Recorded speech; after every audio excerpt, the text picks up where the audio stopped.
இந்த புதிய மாதத்திலே 7ஆம் மாதத்திலே முதலாம் நாளிலே தேவ சமூகத்திலே நாம் துதித்து தேவனிடத்திலே நாம் கடந்து வந்திருக்கிறோம். इस नए 7वें महीने में हम और एक बार प्रभु के सम्मुख में स्तुति धन्यवाद के साथ प्रभु के सम्मुख में आया. முழு ஜெபத்திலே நாம் ஆண்டவரிடத்திலே தேங்க்ஸ் கிவிங் நன்றி செலுத்தினோம். தேவனிடத்திலே ஸ்தோத்திர பலிகளை செலுத்தினோம். सारी रात्रि की प्रार्थना में भी हर एक प्रकार के धन्यवाद के बलि चढ़ा के परमेश्वर के सम्मुख में हम धन्यवाद के साथ खड़ा था. இந்த புதிய மாதத்திலேயும் கர்த்தர் உங்களை கிரகிக்க கூடாத காரியங்களை அவர் செய்வார். इस नए महीने में भी प्रभु तुम्हारे लिए जो बड़े बड़े काम तुमसे जो समझ में नहीं होता है वो काम करने वाला.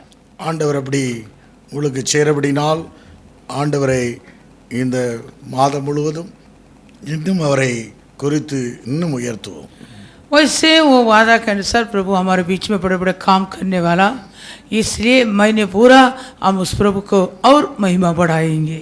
யோபு 37:5 சொன்னது போல கர்த்தர் அவங்களை அப்படி கிரகிக்க கூடாத காரியங்களை செய்வார். आमीन. जैसे अय्यूब का पुस्तक 37 अध्याय 5 वचन के अनुसार प्रभु बड़े बड़े काम जो करता है वो हमसे जो समझने से नहीं होता. உங்களுடைய புத்தி கெட்டாத காரியங்களை, हमारे बुद्धि से जो अपार कार्य को ஆராய்ந்து பார்க்க முடியாத और காரியங்களை, हमसे जो गिन नहीं सकता वैसे कामों को, அப்படிப்பட்ட காரியங்களை செய்கிறவர் தான் மகத்துவமுள்ள தேவன். वैसे बड़ी महान ईश्वर है. அதை குறித்து நாம் இந்த வாரம் ஞாயிற்றுக்கிழமை தேவ செய்தியை கேட்போம். आमीन. उसके बारे में हम आने वाले रविवार के दिन संदेश को सुनेंगे. புதிய மாதத்திலே புதிய செய்தியை கேட்போம். आमीन. नए महीने में हम नए संदेश को सुनेंगे. நாம் இந்த ஞாயிற்றுக்கிழமை நான் கடந்த நாட்களில் இல்லை, ஆனால் அந்த கடந்த ஞாயிற்றுக்கிழமை போன மாதத்துடைய வாக்கு தத்தத்தை கொண்டு தேவ வார்த்தை கேட்டோம். बीते हुए दिन में मैं यहाँ नहीं था, फिर भी जो जून महीने के वादा में दिया था वो वादा के द्वारा हम रविवार के दिन संदेश को सुना.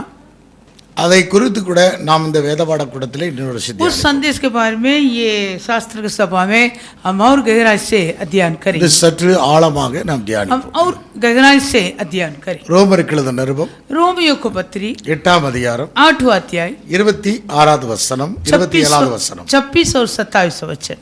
அந்தப்படியே इसी रीति से ஆவியானவரும் நமது பலவீனங்களில் நமக்கு உதவி செய்கிறார். आत्मा भी हमारी दुर्बलता में सहायता करता है. நாம் ஏற்றபடி வேண்டிக் கொள்ள வேண்டியது என்னதென்று அறியாதிருக்கிறபடியினால் ஆவியானவர் தாமே வாக்கு கடங்காத பெருமூச்சோடு நமக்காக வேண்டுதல் செய்கிறார். क्योंकि हम नहीं जानते कि प्रार्थना किस रीति से करना चाहिए, परंतु आत्मा आपकी ऐसे आहे भर भर कर जो बयान से बाहर है हमारे लिए विनती करता है. ஆவியானவர் தேவனுடைய சித்தத்தின்படியே பரிசுத்தவான்களுக்காக வேண்டுதல் செய்கிறபடியால் இருதயங்களை ஆராய்ந்து பார்க்கிறவர் ஆவியின் சிந்தை இன்னதென்று அறிவார். और मनों को जांचने वाला जानता है कि आत्मा की मनसा क्या है, क्योंकि वो पवित्र लोगों के लिए परमेश्वर की इच्छा के अनुसार विनती करता है. இந்த போன வாரத்திலே நான் இதை குறித்து இந்த ஞாயிற்றுக்கிழமையை நாம் பிரசங்கிக்கிறோம். इस रविवार के दिन में ये वचन से मैं संदेश दिया था. நம்முடைய பலவீனங்களில் பரிசுத்த ஆவியானவர் உதவி செய்கிறார். हमारे दुर्बलता में पवित्र आत्मा सहायता करता है. பரிசுத்த ஆவியானவர் நமக்கு உதவி செய்கிறார். पवित्र आत्मा हमें सहायता करता है. பிதா, வார்த்தை, பரிசுத்த ஆவி. पिता, वचन, पवित्र आत्मा. இந்த பூமியிலே நமக்கு உதவி செய்யும்படியாக நமக்கு அனுப்பப்பட்டவர் தான் பரிசுத்த ஆவியானவர். इस पृथ्वी में हमारा सहायता के लिए भेजा गया पवित्र आत्मा. 1 யோவான் 5:7 வாசிக்கிறோம். पहले यूहन्ना का पत्री 5वां अध्याय 7वां वचन. பரலோகத்திலே சாட்சியர்கள் மூவர், பிதா, வார்த்தை, பரிசுத்த ஆவி என்பவர்களே இம்மூவரும் ஒன்றாய் இருக்கிறார்கள். और जो गवाही देता है वह आत्मा है, क्योंकि आत्मा सत्य है. ஆண்டவருடைய நாமத்துக்கு மகிமை உண்டாகட்டும். प्रभु की नाम की महिमा हो. இம்மூவரும் ஒன்றாய் இருக்கிறார்கள். और ये तीनों एक ही बात पर सहमत है. வார்த்தைங்கிறது இயேசு. और जो वचन है वो यीशु. 1 யோவான் 5ஆம் அதிகாரம் 7வது வசனம். पहला युगन्ना 5वां अध्याय में 7वां वचन। பரலோகத்திலே சாட்சியர்கள் மூவர், பிதா, வார்த்தை, பரிசுத்தாவி என்பவர்களே, இம்மூவரும் ஒன்றாய் இருக்கிறார்கள். 8वां वचन। गवाही देने वाले तीन है, आत्मा और पानी और लहू, और तीनों एक ही बात पर सहमत है। ஆதியிலே தேவனுடைய வார்த்தை இருந்தது என்று சொன்னால் அதற்குள்ள என்ன இருக்கிறா? பிதா, வார்த்தை, பரிசுத்தாவி.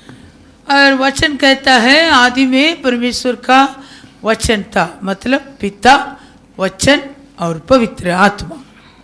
ஆதியிலே தேவன் வானத்தை பூமியும் சிருஷ்டித்தார். அந்த தேவன்ங்கிறது எலோகிம் பன்மையாக சொல்லப்பட்டிருக்கிறது. आदि में परमेश्वर ने आकाश और पृथ्वी को सृष्टि किया, और वो परमेश्वर मतलब एलोहिम वचन में दिया। எலோகிம் என்றால் பன்மையாக சொல்லப்பட்டது. एलोहिम मतलब वचन। ஆகவே தேவனுடைய சமூகத்தில் இந்த நாட்களில் நமக்கு அந்த வார்த்தையான தேவன், வார்த்தையான அந்த மூவராக இருக்கிற அந்த ஒன்றாக இருக்கிற பரிசுத்தாவினர் இந்த பூமியிலே நமக்கு அனுப்பப்பட்டிருக்கிறது. और जो तीनों एक ही बात पर सहमत है, उसी में से वो जो पवित्र आत्मा हमारे लिए इस धरती में भेजा गया। வார்த்தையை கொண்டு, வார்த்தையானது தான் இந்த பூமியிலே மாம்சமானது. वचन ही इस पृथ्वी में देवदारी हुआ। யோவான் 1:14 வாசிக்கிற வார்த்தையானது மாம்சமாகி. युगन्ना पहला अध्याय 14 वचन कहता है वचन देवदारी हुआ। இப்ப வார்த்தையானது மாம்சமாகி, वचन देवदारी हुआ। அப்ப இயேசு இந்த மாம்சமாக இந்த பூமியிலே மாம்சத்தோட இரத்தத்தோடும் ஊழியம் செய்தார். यीशु इस पृथ्वी में अपने और मांस और लहू में होकर सेवा किया। ஏன் இந்த மாம்சமும் இரத்தமும் செய்ய முடியாததை அதை செய்து வார்த்தையான தேவன் செய்து முடிக்கிறதற்காக அவர் மனுரூபமானார். क्योंकि जो मांस और लहू से कर नहीं पाता, उस विषय को वो पिता परमेश्वर ने अपने वचन यीशु को भेजकर वो मांस और लहू में करके दिखाया। அதுதான் தேவன் மாம்சத்தில் வெளிப்பட்டார் என்று நாம் தீமோத்தேயுவின் நிருபத்திலே வாசிக்கிறோம். और तीमुथी इसके पत्री में हम पढ़ सकता है कि परमेश्वर ने शरीर में प्रकट हुआ। அது வாசிக்கிறபடி தேவகேதுரா 1 தீமோத்தேயு 3:16 வாசிக்கிறோம். தேவபக்தருடைய ரகசியம் யாவரும் ஒப்புக்கொள்கிறபடி மகா மேன்மை உள்ளது, தேவன் மாம்சத்தில் வெளிப்பட்டார் என்று பார்க்கிறோம். पहला तीमुथियुस 3 अध्याय 16 वचन में लिखा है, इसमें संदेह नहीं कि भक्ति का भेद गंभीर है, अर्थात वह जो शरीर में प्रकट हुआ। தேவன் மாம்சத்தில் வெளிப்பட்டார். परमेश्वर शरीर में प्रकट हुआ। அவர் எப்படி வெளிப்பட்டார்?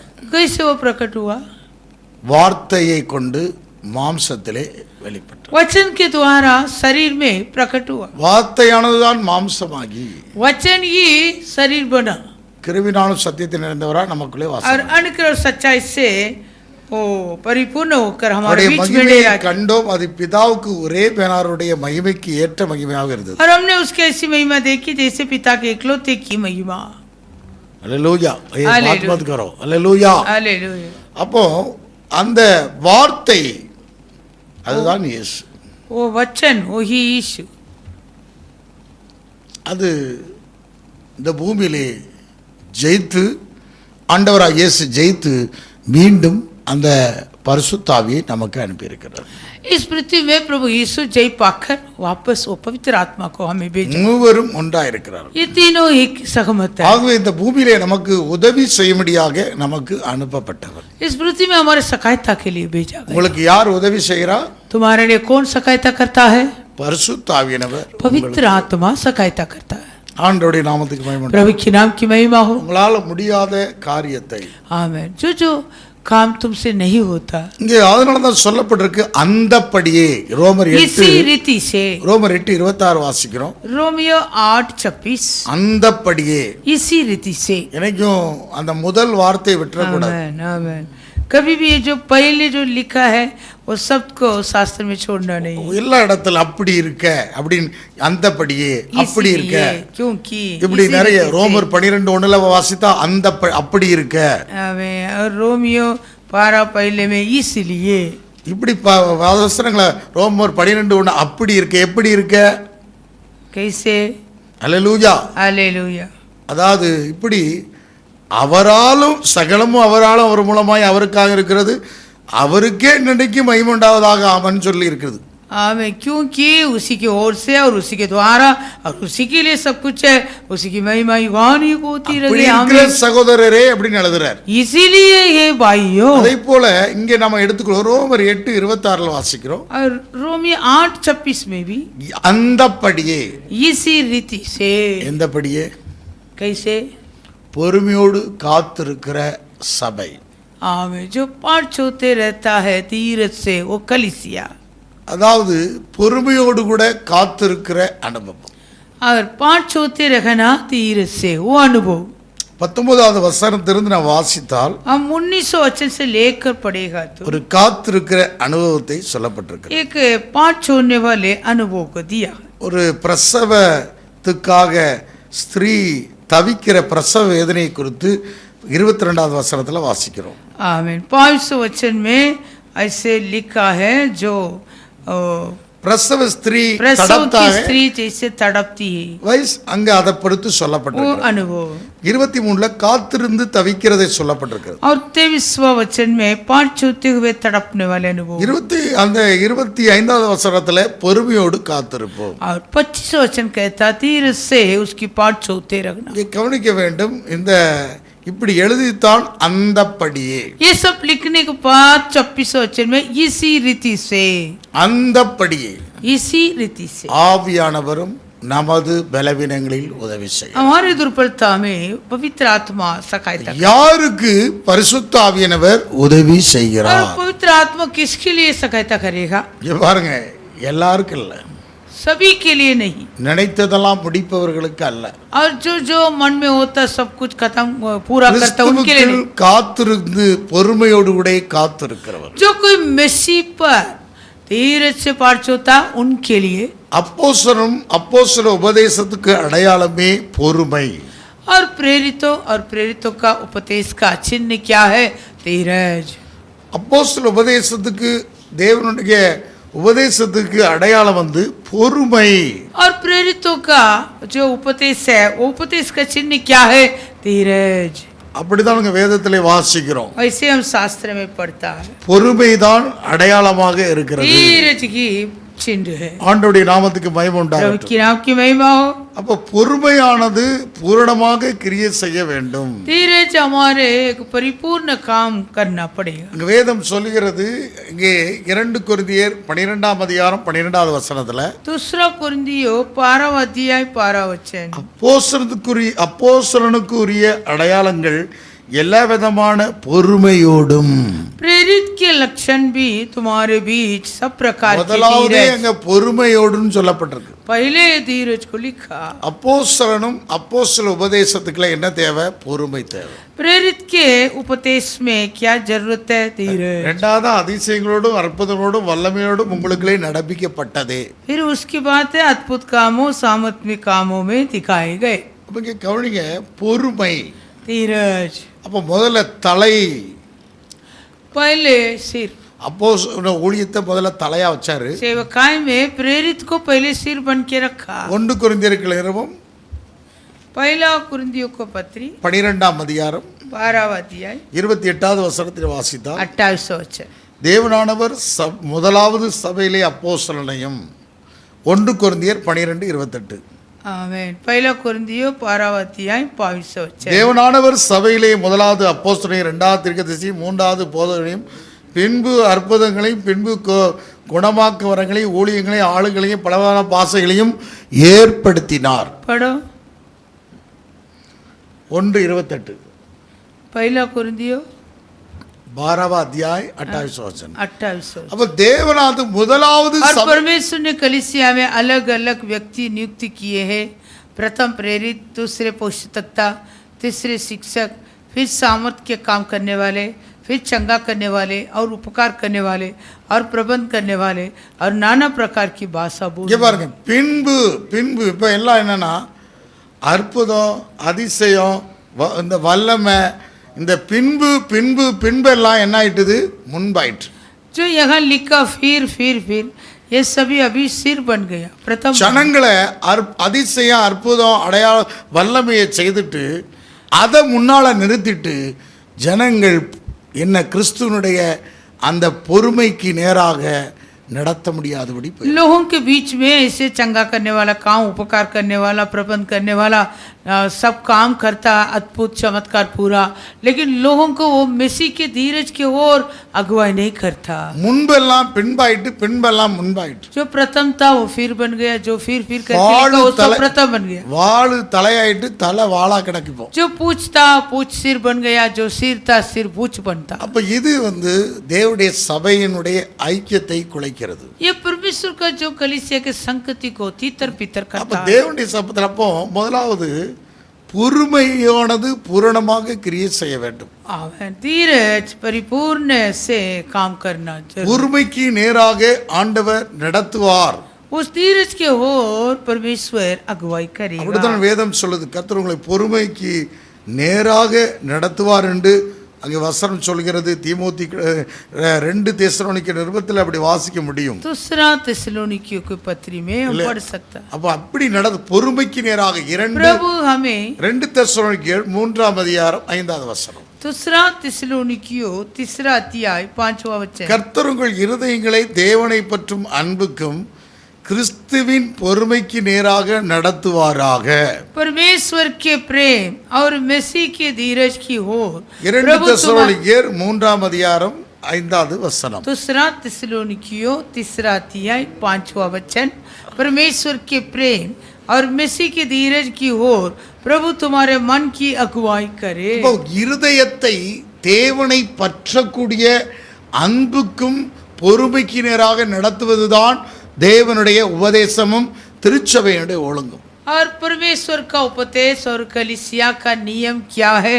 हर एक मन को उस परमेश्वर के धीरज की ओर अगुवाई करना। ஜனங்களை வேறு விதமாக இருதயத்தை அதிசயங்களுக்கும் அற்புதத்துக்கும் வல்லமைக்கு நேராக திருப்பி அந்த கிறிஸ்துவின் அன்பையும் அந்த பொறுமைக்கும் நேராக நடத்த முடியாதபடி திருச்சபை போய்விடுகிறது.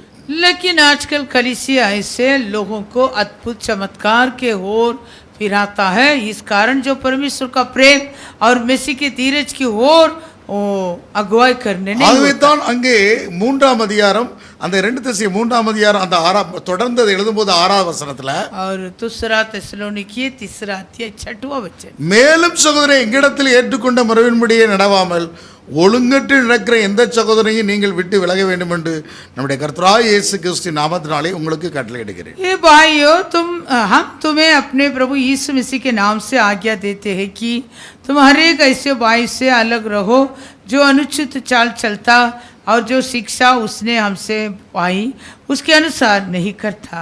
இந்த விதமாய் எங்களை பின்பற்ற வேண்டும் என்று நீங்கள் அறிந்திருக்கிறீர்களே. நாங்கள் உங்களுக்குள்ளே ஒழுங்கற்று நடவாமலும் ஒருவனிடத்தில் இலவசமாய் சாப்பிடாமலும் உங்களில் ஒருவனுக்கும் பாரமாய் இராதபடிக்கு இரவும் பகலும் பிரயாசத்தோடு வருத்தத்தோடு வேலை செய்து சாப்பிட்டோம். क्योंकि तुम आप जानते हो कि किस रीति से हमारे सी चाल चलनी चाहिए, क्योंकि हम तुम्हारे बीच में अनुचित चाल न चले और किसी की रोटी मुफ्त में न खाए, पर परिश्रम और कष्ट से रात दिन काम धंधा करते थे कि तुम्हें से किसी पर बार न हो। உங்கள் மேல் பாரத்தை வைப்பதற்கு அதிகாரம் எங்களுக்கு இல்லை என்பதனால் அப்படி செய்யாமல் நீங்கள் எங்களை பின்பற்றும்படி நாங்கள் உங்கள் மாதிரியாக இருக்க வேண்டும் என்றே அப்படி செய்தோம். ये नहीं कि हमें अधिकार नहीं, पर इसलिए कि अपने आप को तुम्हारे लिए आदर्श ठहराएं कि तुम हमारी सी चाल चलो।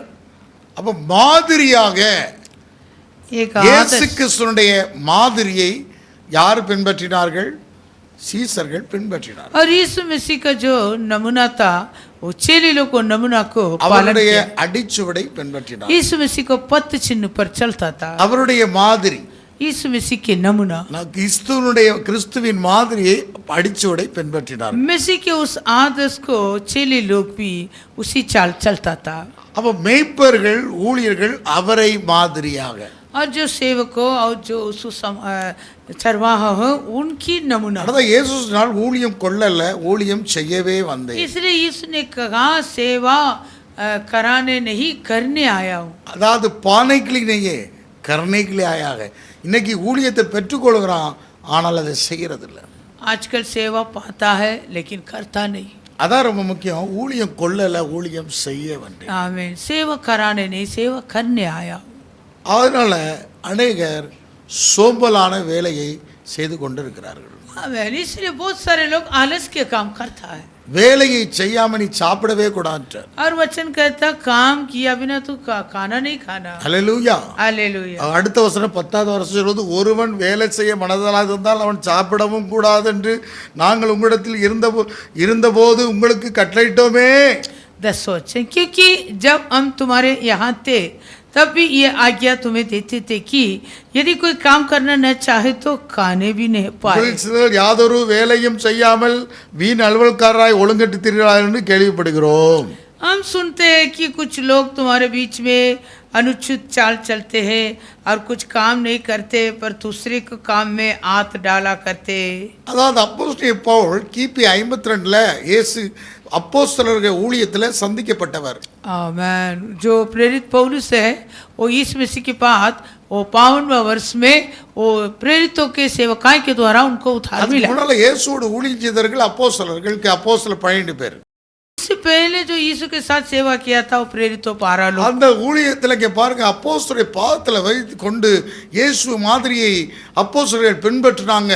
அங்க பெரிய பூரண கிருபை இருந்தது. आमीन। उसी प्रेरितों के सेवकाई में सभी प्रेरितों को पांव तले पर ले आकर सब कुछ रख के उसी नियम से चाल चलता था। वहाँ एक बड़े परिपूर्ण भी भरपूर था। அப்போஸ்தலர் படிகளில் வாசிக்கிறோம் பூரண கிருபை இருந்தது என்று அப்போஸ்தலர் 4:33 வாசிக்கிறோம். प्रेरितों 4 अध्याय 33वां वचन कहता है, प्रेरित बड़ी सामर्थ से प्रभु यीशु के जी उठने की गवाही देते थे और उन सब पर बड़ा अनुग्रह था। அங்கே எல்லாத்தையும் நிலங்களை எல்லாத்தையும் விற்று பொதுவாக வைத்து அனுபவித்தார்கள். அங்கே ஒன்று குறையில்லாதபடி இருந்தது. அப்போஸ்தலர் பாத்திரம் கொண்டு வச்சாங்க. आमीन। वो लोग पूरा अपनी अपनी संपत्ति बेचकर प्रेरितों को पांव तले पर रखा था। वहाँ उन लोगों में से किसी को भी कुछ भी कमी घटी नहीं था। இவன் இப்படி மொத்தமாக கொண்டு எல்லாம் விற்று வந்தேன்னா அங்க இருக்குதுன்னு சொல்லிட்டு எல்லாத்தையும் அவன் சாப்பிட்டுட்டு சோம்பேறி பயல்களாக வேலை செய்யாம போயிட்டான சபை. वैसे बेच कर जो पूरे ले आके रखा था संपत्ति, इसलिए इतना सारा है करके कलीसिया में सभी वो प्रेरितों के सेवकाई में खा के कोई काम नहीं किया, इसलिए ऐसे लिखा। சபை எப்படிப்பட்டதாயிட்டு வேலை செய்யாத மனதில்லாத சோம்பேறிகளாக மாறிவிட்டார். अब कलीसिया कुछ काम करने मन बिना आलस बन गया। அதாவது மற்ற வீண் அலுவல்கள்ல வேலை செய்யாவிட்டா வீண் அலுவல் தான் வரும். வீணான காரியத்தை தான் செஞ்சுக்கிட்டு இருப்போம். यदि सेवकाई में कुछ काम नहीं करेगा तो फिर जो पराये काम में हाथ डालना पड़ता। அப்படி பெரிய ஒரு எழுப்புதலின் காலத்துல இருந்துச்சு அப்போஸ்தல காலத்துல துவக்கத்துல. सेवकाई शुरुआत பாதத்துல கொண்டு में बड़े जागृति वेदारी हुआ था, उनके पांव तले पर सब ले आकर रखा। அந்த ஒரு கூட்டம் வேலை செய்யாம மற்ற அலுவல்கள்ல கண்டதை சுட்டி தெரிஞ்சுக்கிட்டு இருந்தான். लेकिन एक झुंड ऐसे था कुछ काम बिना ऐसे इधर उधर घुमाता। எடுத்தாரு பவுல் கையில என்னத்தை பட்டயத்தை எடுத்து சொல்லட்டுறாரு. इसलिए प्रेरित पौलुस अपने हाथ में लाठी लिए हुए कुमारा। அதனால தான் சொல்றார் 12வது வசனத்துல 1 தீமோத்தேயு அந்த 3 படையினர்கள் இப்படிப்பட்டவர்கள் அமைதலோடு வேலை செய்து தங்கள் சொந்த சாப்பாட்டை சாப்பிட வேண்டும் என்று நம்முடைய கர்த்தராகிய இயேசு கிறிஸ்துவினாலே அவர்களுக்கு கட்டளையிட்டு புத்தி சொல்கிறோம். आमीन। इसलिए पहला तीमुथियुस 3:13 में बोलता है, 12 में, हाँ 3 पारा में सेवक एक ही 13 में ना, हाँ, क्योंकि जो सेवक का काम अच्छी तरह से कर सकते हैं वे अपने लिए अच्छा पाता और उस विश्वास में जो मसीह इस पर है बड़ा साकस प्राप्त करते हैं। இப்படி கவனிங்க, இப்படி சபை அன்றைக்கு நடந்துச்சு. वैसे इसी प्रकार उन दिनों में कलीसिया हो रहा இப்போ था। முன்னால என்னத்தை நிறுத்துறாங்க? இப்போ அந்த காலத்துல அப்படி இருந்துச்சு. இப்போ முன்னால என்ன நிறுத்துறாங்கன்னு சொன்னா, கிறிஸ்துவனுடைய அன்புக்கும் இருதயங்களை பொறுமைக்கு நேராக நடத்துகிற உபதேசம் இல்லாமல் இப்போ என்னன்னா அதிசயம் அற்புதமும் வல்லமைகளையும் காண்பித்து அதை ஜனங்களுடைய இருதயங்களை வேற இடத்துக்கு நேராக திருப்புகிறார்கள். लेकिन आजकल क्या होता, मसीह के वो धीरज के अगुवाई के ओर नई अगुवाई करता है, वैसे लोगों को कई अद्भुत चमत्कार के पीछे ऐसे मनों को फिरा डालता। இப்படி ஆனால் இதிலே பரிசுத்த ஆவியானவர் திருச்சபையிலே உதவி செய்ய முடியாதபடி போகிறீர்கள். इस कारण पवित्र आत्मा कलीसिया में दुर्बलता में सहायता नहीं कर பரிசுத்தாவியானவர் யாருக்கு உதவி செய்கிறார்? आत्मा किसके लिए सहायता करता है? யாருக்கு? கிறிஸ்துவின் பொறுமையோடு கூட காத்திருக்கிறவர்களுக்கு நேராக. जो कोई मसीह के और धीरज के साथ पाठ होते रहता है उनके சபை लिए सहायता करता கிறிஸ்துவனுடைய உபதேசத்துல ரொம்ப பொறுமையோட காத்திருக்க. और कलीसिया मसीह के उपदेश में धीरज धरना है. அதுக்கு தான் என்ன பிரசவ வேதனை அனுபவம், பெருமூச்சின் அனுபவம். वो ये एक प्रसव की पीड़ा के अनुभव. ரோமர் 8ஆம் அதிகாரத்தில் எப்படி எழுதுகிறார்? रोमियो 8वां अध्याय में அதாவது 22ல ஏகமாய் தவித்து பிரசவ வேதனை படுகிறது. Amen hallelujah. पाप इसमें क्योंकि हम जानते हैं कि सारी सृष्टि अब तक मिलकर कराहती है और पीड़ाओं में இங்க பாருங்க, நாம் யார் என்று சொன்னால் 23ல ஆவியின் முதற் பலனை பெற்றவர்கள். आमेन. और हम कौन है? 23 में लिखा आत्मा का पहला फल. இங்க பாருங்க, திருச்சபை இங்க கவனிங்க, சரீர மீட்புக்காக காத்திருக்குது. आमेन. और कलीसिया शरीर के आजादी के लिए पाठ होता है. சரீர ஆவியின் முதற் பலனை பெற்றவர்கள். जो आत्मा का पहले फल पाया हुआ लोग.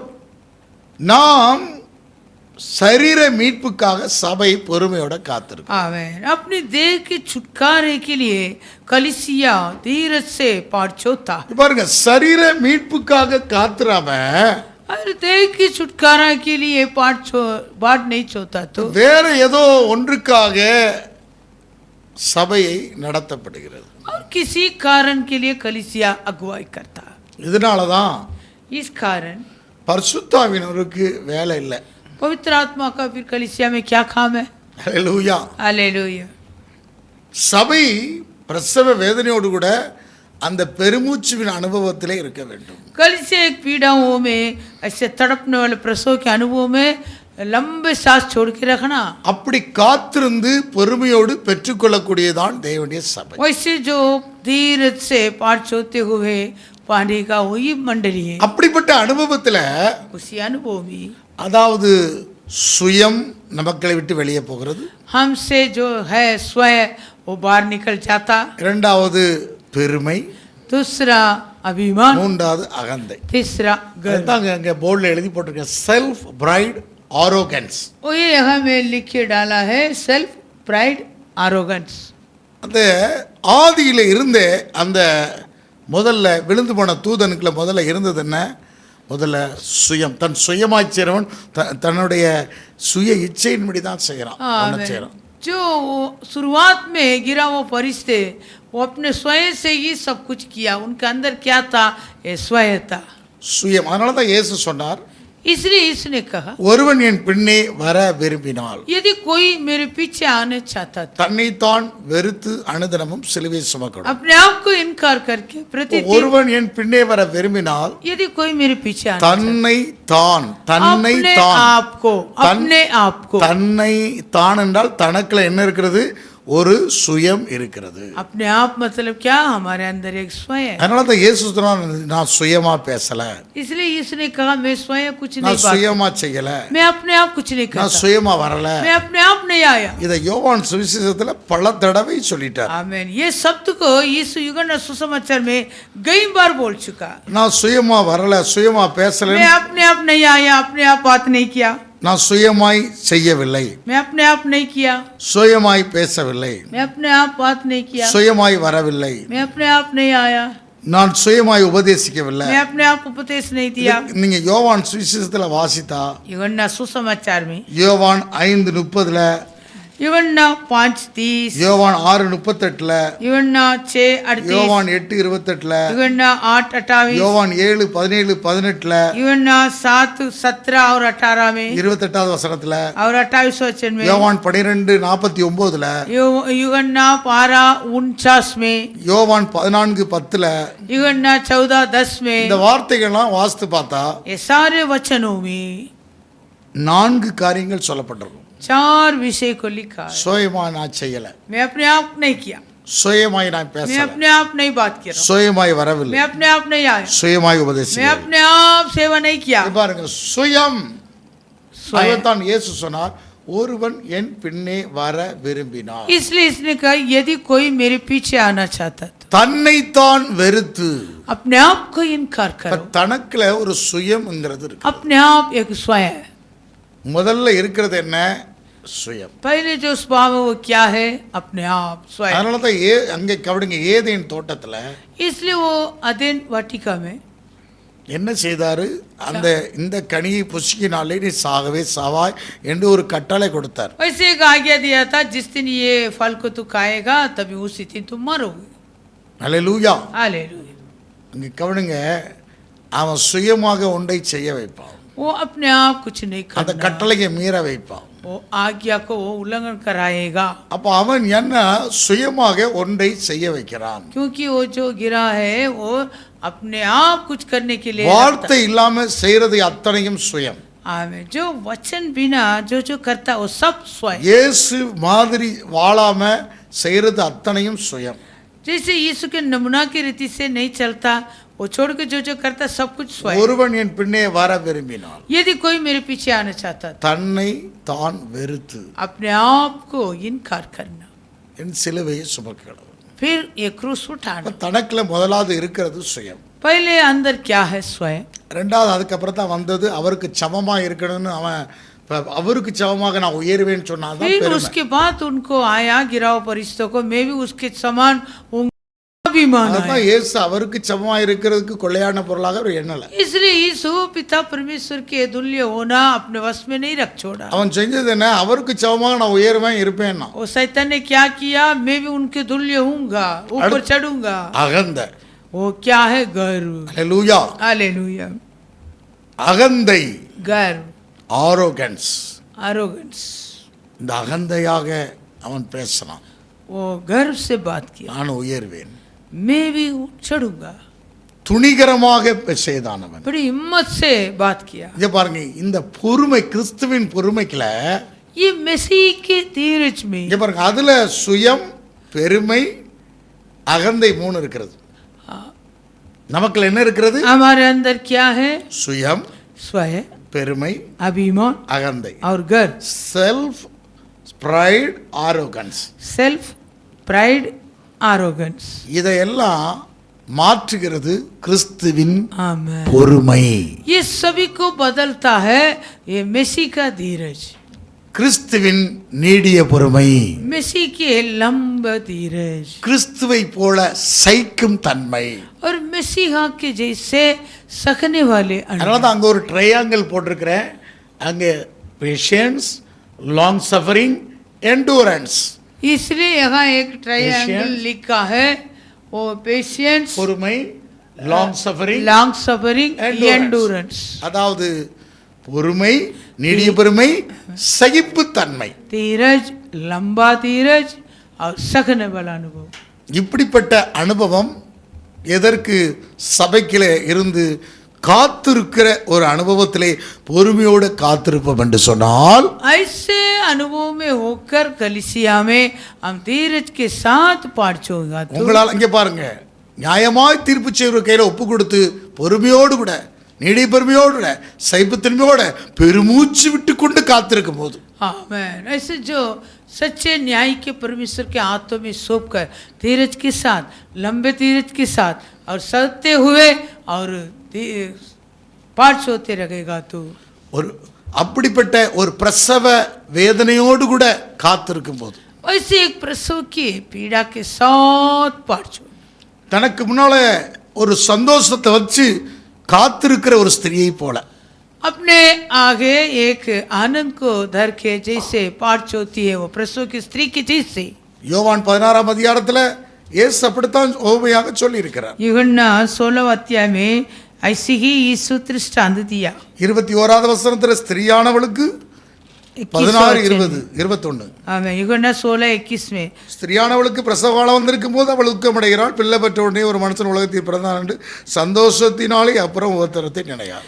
प्रसव के समय स्त्री को शोक होता है क्योंकि उसकी दुख की घड़ी आ पहुंची है, परंतु जब वो बालक को जन्म दे चुकती है तो इस आनंद से कि संसार में एक मनुष्य उत्पन्न हुआ उस संकट को भी स्मरण नहीं करती. நீங்க 16வது வசனத்துல இருந்து 19வது வசனம் வரை வாசித்தால் 16 वचन से लेकर 19 वचन तक पढ़ेगा तो கொஞ்ச காலம் என்று 6 தடவை சொல்லப்பட்டிருக்கிறது. 6 बार लिखा है थोड़ी देर थोड़ी देर थोड़ी देर. ஆங்கிலத்துல whileங்கிற வார்த்தை உபயோகப்படுத்தப்பட்டிருக்கு. अंग्रेजी में ऑयल करके लिखा. Space of time. Space of time. அதாவது பாடுகள், உபத்திரம், துன்பங்கள் இதெல்லாம் நிரந்தரமற்றது என்று சொல்லப்பட்டிருக்கிறது. मतलब जो बोझ है, उपद्रव है और संकट है, ये सब निरंतर नहीं. அதாவது ஸ்திரீயானவள் பிரசவ வேதனை கொஞ்ச காலம்தான். और जो प्रसव के समय में पीड़ा होता है वो थोड़ी देर के लिए. அதை பெற்று எடுத்த உடனே फिर वो बालक उत्पन्न அந்த होने के बाद பிள்ளையை பார்த்துட்டு உபத்திரத்தை நினையால். आमें वो जो बच्चे जन्म देने के बाद वो बच्चे को देखकर फिर वो उपद्रव को फिर नहीं स्मरण करती. அதாவது நீங்க கிறிஸ்துவுக்குள்ள படக்கூடிய பாடுகள், உபத்திரங்கள், நெருக்கங்கள், எல்லா விதமான துன்பங்கள் எல்லாமே நிரந்தரமற்றது. और तुम भी जो मसीह पर बोझ उठाता है वो बोझ संकट और सकेती ये सब निरंतर नहीं. அந்த பிள்ளையை பார்த்த உடனே அவளுக்கு அந்த உபத்திரத்தெல்லாம் மறந்து, துன்பத்தெல்லாம் மறந்து அவளுக்குள்ளே ஒரு சந்தோஷம் உண்டாகிறது. அந்த ஸ்திரீ जो बालक को जन्म दे चुकती है फिर वो बालक को देखकर वो उपद्रव को स्मरण नहीं करती है.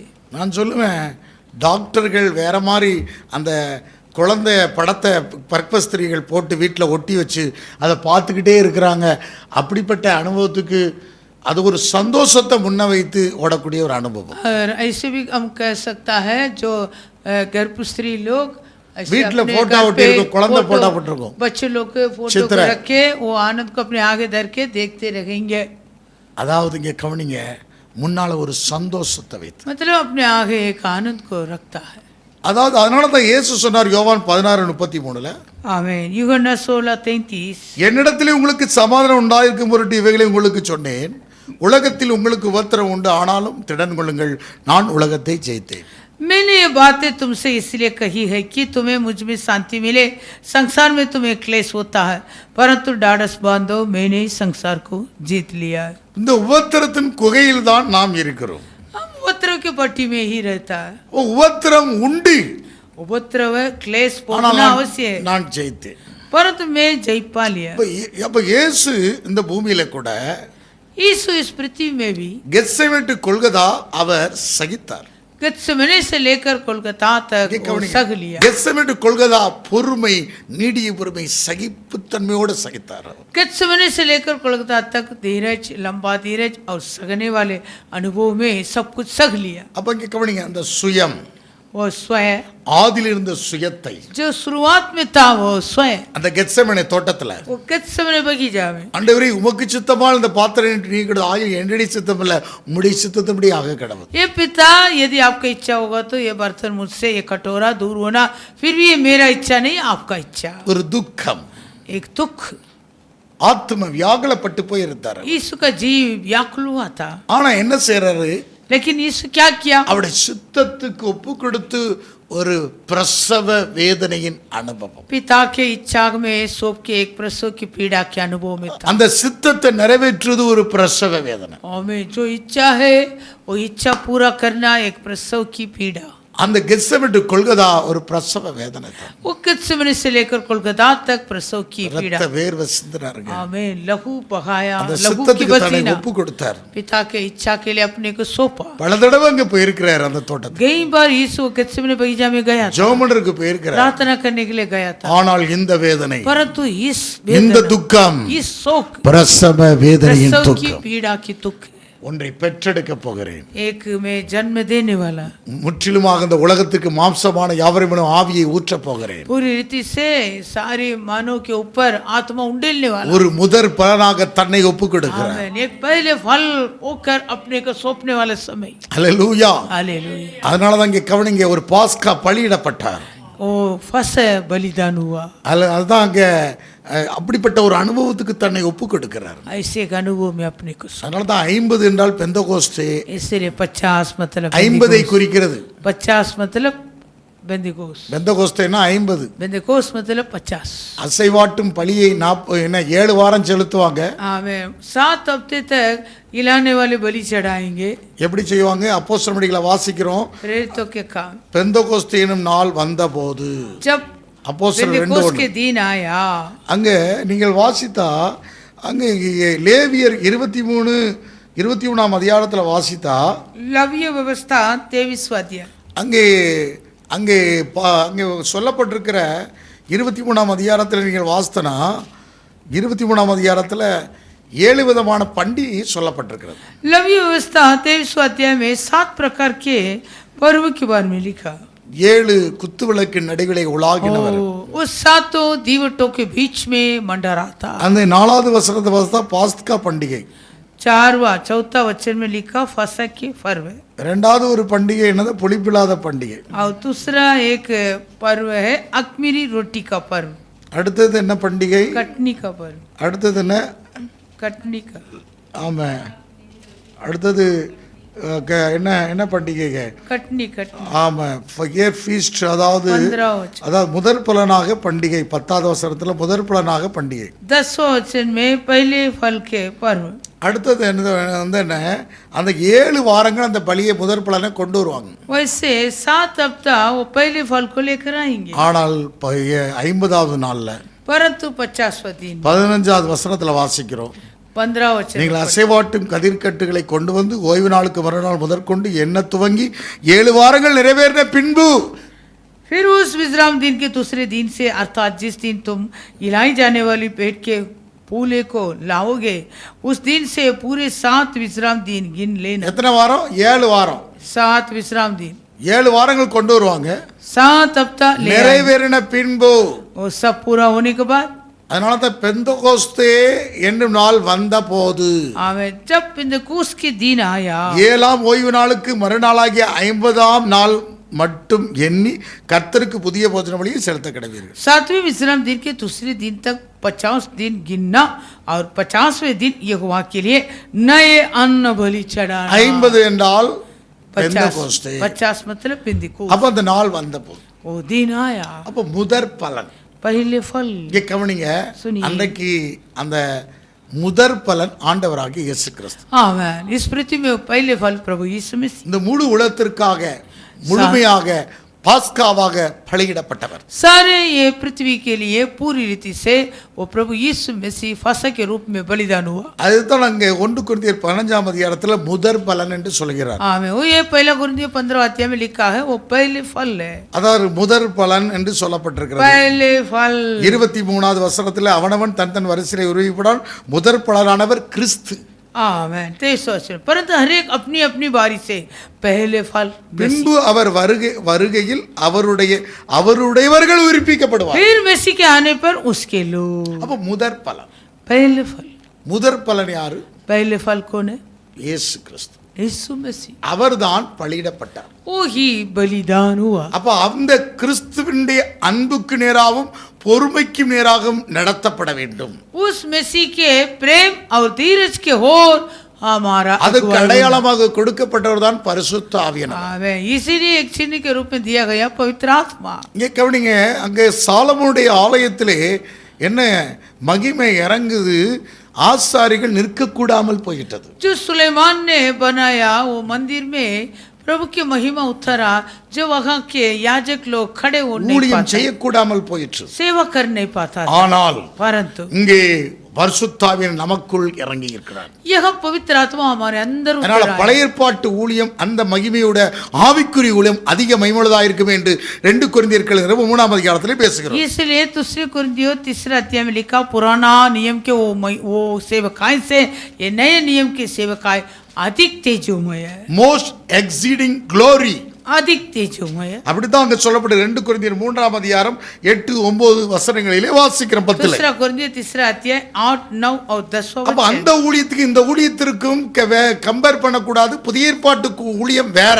आमेन. इसलिए वो जो सेवा था वो अलग है, नए नियम की सेवा अलग அந்த है. ஊழியத்திற்கு உண்டாகிற சிறந்த மகிமைக்கு முன்பாக இந்த ஊழியம் கிடையாது, பழைய ஏற்பாட்டு ஊழியம் கிடையாது. आमेन. हालेलुया. जो ये नए नियम के जैसे पुराना नियम नहीं. அங்க இங்க பரிசுத்தாவின் இங்க பெரிய காற்றடிச்சது. यहाँ படே एक आंधी பலத்த चला है. காற்றடிச்சு முழக்கம் வானத்திலிருந்து உண்டாகி சடுதியாக முழங்கி உட்கார்ந்த வீடு முழுவதும் நிரப்புச்சு. 120 பேர் இறங்கின இடத்துல நிரப்புச்சுது. एक आकाश से बड़ी आंधी की सी सनसनाहट का शब्द हुआ और उसमें सारा घर जगह वे बैठे थे இது உயிர்த்தெழுந்து 50ஆம் நாள் அவர் பரிசுத்தாவியை அனுப்பினார். ये यीशु जी उठने के बाद 50वां दिन में हालेलुया पवित्र आत्मा को भेजा. இங்க பாருங்க, இந்த அனுபவத்துக்குள்ள நமக்குள்ள அன்பும் பொறுமையும் இந்த அனாயிண்டிங்ல இருக்கிறது. इस अनाइंटिंग में, इस अभिषेक में हमारे अंदर क्या है? धीरज और प्रेम. உண்மையாக பரிசுத்தாவியை பெற்றவன் அந்த கிறிஸ்துவின் அன்புக்கு பொறுமைக்குரியவராகத்தான் திருச்சபை நடத்தப்படும். जो कोई सच्चा रीति से पवित्र आत्मा पाता है वो सचमुच ये मसीह के प्रेम और धीरज के ओर ही कलीसिया को अगुवाई करेगा. கிறிஸ்து தமக்கு முன்பாக ஒரு சந்தோஷத்தை வைத்து சகித்தார்.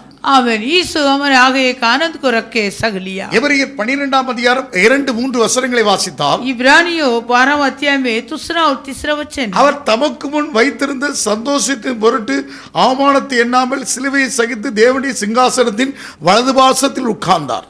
जिसने उस आनंद के लिए जो उसके आगे धरा था लज्जा की कुछ चिंता न करके क्रूस का तुक सका और परमेश्वर के सिंहासन की दाहिनी ओर जा बैठा. தனக்கு முன் வைத்திரு முன்னால ஒரு சந்தோஷத்தை வச்சார். वो अपने आगे एक आनंद को रखा था. நான் மரித்து 3ஆம் நாள் உயிர் தெழுவேன். आमीन. मैं मरूंगा, खड़ा होऊंगा, तीसरे दिन जी उठूंगा. பிதாவின் சிங்காசனத்தில் நான் இருப்பேன். मैं सिंहासन पर पिता के दाहिने ओर முன்னால ஒரு बैठूंगा. சந்தோஷத்தை முதலே வைத்திருந்தார். यीशु अपने आगे एक आनंद को पहले रखा था. சீசர்கள்ட்ட முதலாவதை சொல்லிக்கிட்டே இருக்கிறார். यीशु पहले से लेकर अपने चेले लोग से पता. ஆனா ஏற்றுக்கொள்ளல அவர்கள். लेकिन चेले लोग ஆண்டவரே இப்படி உமக்கு நடக்க கூடாது. ये प्रभु ऐसे आपको नहीं होना. எனக்கு பின்னாலே போ சாத்தானேன்ட்டார் मेरे பேதுரு. पीछे ओले शैतान. நான் இப்படி நடந்து நிறைவேறி நான் பிதாவின் சிங்காசனத்தில் உட்காரணும், ஆண்டவரே இப்படி உனக்கு நடக்க கூடாதுங்கறாங்க. ये सब ऐसे होना है, फिर मैं पिता के सिंहासन में जाके बैठना. लेकिन चेले लोग बोलते हैं हे प्रभु आपका ऐसे नहीं. முழு உலகத்தின் பாவங்களுக்காக சாபங்களுக்காக அந்த சுயத்தையும் பெருமையும் அந்த அகந்தையும் அழிக்கும் பொருட்டு தன்னை பழியாக இயேசு முதற் பலனாக ஒப்பு கொடுத்தார். आमीन. सारी पृथ्वी के पाप और श्राप के लिए, सारी पृथ्वी के वो स्वयं और अभिमान और गर्व ये सबको उठाने के लिए यीशु मसीह अपने आप को सौंप दिया. அந்த சுயத்தினாலும் அந்த பெருமையினாலும் அகந்தையினாலும் உண்டாக்கப்பட்டதுதான் பாவமும் சாபமும் இந்த वो உலகத்தில். स्वयं से और अभिमान से और गर्व से ही पाप और श्राप इस दुनिया में राज्य करता. முழு உலகத்தின் பாவங்களை சுமந்து தீர்த்த தேவ ஆட்டுக்குட்டியாக பலியிடப்பட்டிருக்கிறார். वो ये सारी संसार के पापों को उठा के बलिदान हुआ मेमना है. ஆனா இவன் வேண்டான்னு சொல்லுகிறான். लेकिन ये लोग ஆனா இயேசு தனக்கு முன் ஒரு சந்தோஷத்தை வைத்தார். लेकिन यीशु अपने आप को एक आनंद को रखा. அப்படி வைத்துதான் அவர் ஜெயித்து சிங்காசனத்திலே அவர் உட்கார்ந்து இருக்கிறார். इसी प्रकार ही वो जय पाया, सिंहासन में भी இப்படி बैठा. எழுதுறார், ஆகையால் நீங்கள் இளைப்பொருளாய் உங்கள் ஆத்துமாக்களை சோர்ந்து போகாதபடிக்கு தமக்கு விரோதமாய் பாவிகளால் செய்யப்பட்ட விதமான விருதுகளை சகித்த அவரையே நினைத்துக் கொள்ளுங்கள். इसलिए उस पर ध्यान करो जिसने अपने विरोध में पापियों से इतना विरोध सह लिया कि तुम निराश होकर साहस न छोड़. இப்ப ஆத்துமாவுல இங்க பாருங்க இப்படி இருக்க என்று எழுதுறார். அங்க ஒரு வசனம், ஆகையால் நீங்கள் இளைப்பொருளாக உங்கள் ஆத்துமாக்களை சோர்ந்து போகாதபடிக்கு. इसीलिए तुम अपने निराश होकर साहस न छोड़. ஆத்துமாக்கள்ல சோர்ந்து போகிற அனுபவம் வரும்போது वे निराश होकर साहस छोड़ने वाले अनुभव में நாம் இயேசுவையே நினைத்துக் கொள்ள வேண்டும். हम केवल यीशु को, அவருக்கு விரோதமாக செய்யப்பட்ட விபரீதங்களை கெத்செமனே கொல்கதா சகித்த அவரையே நினைத்துக் கொள்ளுங்கள். उस यीशु के ओर ध्यान करो जिसने अपने विरोध में पापियों का इतना विरोध सह लिया. இயேசு ஜெயித்து சிங்காசனத்தில் இருக்கிறார். यीशु जय पाया, सिंहासन அவர் पर बैठा. முன்னால ஒரு சந்தோஷத்தை वो வச்சார். अपने आगे एक அப்ப आनंद நாம் को கூட அந்த பெருமூச்சு விட்டுக்கொண்டு அந்த சகிப்புத்தன்மையோடு கூட நாம் இப்படிப்பட்ட அனுபவத்தில் இருக்க வேண்டும். हम भी ऐसे लंबे आगे भर भर कर बयान से जो बाहर है उसी अनुभव में हम ऐसे रखना. 2 பேதுரு 3:15 சொன்னது போல दूसरा पत्रस 3 अध्याय 15 वचन. மேலும் நம்முடைய கர்த்தரின் நீடிய பொறுமையை ரட்சிப்பென்று எண்ணுங்கள். आवे हमारे प्रभु यीशु की लंबे धीरज को उतार இங்க समझो. பாருங்க, லாங் சஃபரிங், लंबे धीरज, நீடிய பொறுமை தான் ரட்சிப்பு. लंबे धीरज की उतार. நமக்கு பிரியமான சகோதரனாகிய பவுலும் தனக்கு அருளப்பட்ட ஞானத்தால இப்படித்தான் எழுதுகிறான். பேதுருவும் இப்படி சொல்றாரு, இயேசுவும் இப்படி சொல்றாரு, பவுலும் இப்படி சொல்றாரு.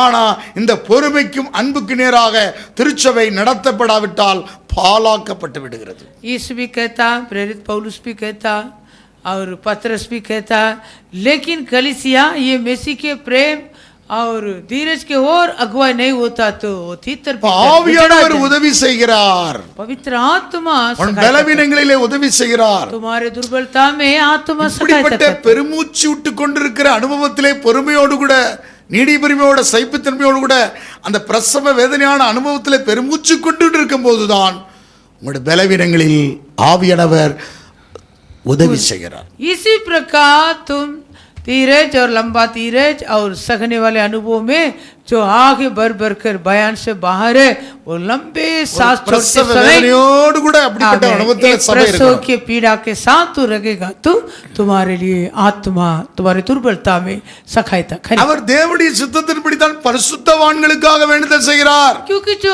आत्मा पवित्र लोगों के लिए विनती करता अब है यार वो परिशुद्धवान। परमेश्वर की इच्छा के अनुसार विनती करता है। யார் பரிசுத்தவான்? पवित्र लोग कौन है? பொறுமையோடு கூட காத்திருந்தவன் பெருமூச்சு விட்டுக்கொண்டு பிரசவ வேதனையோடு கூட கிறிஸ்துவனுடைய அந்த சுவாபத்தை நேராக நடத்தப்படுறவன் தான் பரிசுத்தவான். जो धीरज के साथ और मसीह के प्रेम की ओर और एक पीड़ा के अनुभव में पार्च होते रहता है वही पवित्र लोग। அவர்களுக்கு தான் அவர் வேண்டுதல் செய்கிறார். उन पवित्र लोगों के लिए आत्मा ஏனென்றால் विनती करता है, இருதயங்களை ஆராய்ந்து பார்க்கிறவர் क्योंकि वो मनों को चाचा ஆவியின் சிந்தை என்னதென்று அறிவார். आमेन, वो जानता है कि आत्मा का இங்க பாருங்க, मनसा இந்த क्या है। இருதயத்துக்கும் ஸ்பிரிட்டுக்கு இடையில ரெண்டுக்கும் செய்யறதுதான் ஆவியின் சிந்தை. जो तुम्हारा मन और आत्मा दोनों के बीच में உன் होता है। இருதயத்திலிருந்து மாம்சத்துக்குரிய காரியங்களை செய்தால் மாம்ச சிந்தை தேவனுக்கு விரோதமான பகை.